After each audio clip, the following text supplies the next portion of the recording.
రుచిగా చాలా టేస్టీగా ఉందని ఎక్కువ సార్లు తింటే ఆ పదార్థం మనకి ఎటువంటి హాని చేస్తుందో తెలుసా? అజీర్తి కారణంగా అనారోగ్య సమస్యలు చుట్టుముడతాయి.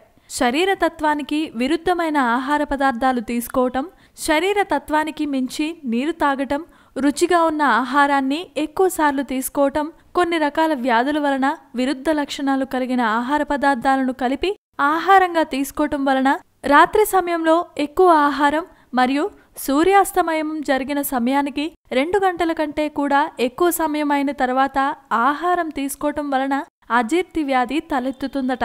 అయితే ఈ వ్యాధి లక్షణాలు ఎలా ఉంటాయంటే కడుపు నొప్పి, గొంతులో పుల్లటి త్రేన్పులు, మంటగా అనిపించటం, అతిగా ఆకలి కావటం, తల తిరగడం, కడుపు ఉబ్బరంగా ఉండటం, ఆకలి లేకపోవటం, అధిక దాహంగా ఉండటం, ఇలాంటివన్నీ అజీర్తి అనే వ్యాధి యొక్క ముఖ్యమైన లక్షణాలు. ఇక దీనిలో ఆయుర్వేద చికిత్స. ఆహారానికి 30 నిమిషాల ముందు దాల్చిన చెక్కని నమలాలి. 1 కప్పు మజ్జిగ కూడా తాగాలి. 4 చెంచాల పుదీనా రసం ఉదయం, సాయంత్రం ఆహారానికి 30 నిమిషాల ముందు తీసుకోవాలి. ఈ అజీర్తి ఏ సమయంలో జరిగిందో గుర్తు చేసుకుని ఆ సమయానికి ముందు తీసుకున్న ఆహారం లేదా నీరు, శీతల పానీయాలు ఏంటని గుర్తు చేసుకుని అలాంటి ఆహార పదార్థాలని వాడకూడదు.